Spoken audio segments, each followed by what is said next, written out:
ba duniya nake maka magana ba, halittar Allah duka, sammai kasai mala'iku aljanu mutane duniya lahira da komai ne da aljannu da ne da wuta da komai, to haka su tsut akan bayar annabi Muhammad shi kuma shine baharul muhit din shi yake wuce gaba ki da kun ban ji wannan kwatanta wannan shine kwatankwacin tasawurin da shi ya kawo akan sayyidina rasulullahi to wanda ya san annabi kamar haka almajiransa suka ɗauki wannan laƙanin na ƙaunar annabi da sanin annabi kamar haka shine zaka zo kana rage da suna kana ga musu annabi mutum ne kamar kowa baka cuce su ba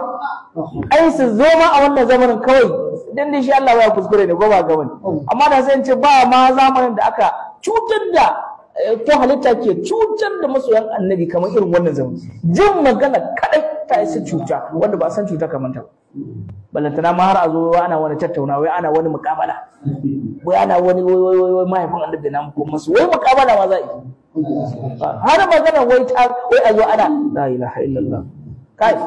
malam wannan abin ya kai ni na rasa yadda zai kwatanta shi muni shi na rasa ni ya kasa ɗaukuwa a kwakwalwa ta akan Allah ne ya kasa ɗaukuwa in an tafi an kai karshe sai su ga ina ne za su soki annabi dan mu motsa shi na kawai dalilin sai a jangulo wani waje dan mai ta gwamman baki mai ta musu shi kuma soyayya ba za ka taɓa iya shiru ba aka jangula abin da kake so isa ba zai yi a shiru ba yanzu za ka ga ana karewa da hauka da suke wani ma ni na ma fiye da ka kare da ashar wallahi ba wasa ba ni ya fi ni masu karewa da hauka ni sun fi burge ni ba wasa nake ga maka ba masu karewa da hauka in sun yi zagi ni sun fi burge ne fiye da masu karewa wanda wai sai an gane kan uban da ya gane in kai nasi kawai kai raushi shi mazalla ba da hankali kai lallahu shi ya fi karfin hankali ne yayi na zama zan wani akwai wani ɗan izalin sa a Sokoto wani wane ne Malam Aliyu ina ganin kimarsa sakamakon wannan maganar da ya faɗa ɗan izala ne rikakke amma abin da ya ce wanda ya na ji nauyin abin na kalle shi da mutunci sai ce shi idan ka taɓa annabi shi ba maganar nasi ba maganar haƙuri ba maganar hankali yace shi hankalinsa tashi yake yakan manta da hankalin shi yakan manta da ilimin shi yakan manta da natsuwa idan aka soki annabi Muhammad wallahi tun daga nake ganin girman shi da wannan har yanzu daga kullum na gan shi a media sai na tsaya na ji maganganunsa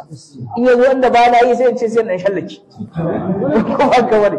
amma wallahi daga ran na fara ganin girmansa da wannan magana kuma wannan shine gaskiya shi mazala ya wuce hankali ya wuce nasi ya wuce komai wai hankalin da ba annabi ina take babu an ga maka sabai da hankali su kare manzo Allah wanda zai tare gaba ya karbi harbi 1000 a gaban shi ko ai ya karbi harbi 70 a gaban shi ba biyu baya ina hankali a jikin shi ina hankali ai babu wanda zai ci a kashe uwar shi akan yi ce kai zai yanko uwan da uban ina magana hankali ka san imani da soyayya ta wuce hankalin ta wuce ana magana annaba ai komai baya ne ana magana sayyidina rasulullahi haka wannan abun yana daga cikin abin da malam ba na iya tasawurin yanda munin abin da kazanta abu ba na iya tasawurin shi a Allah kiyaye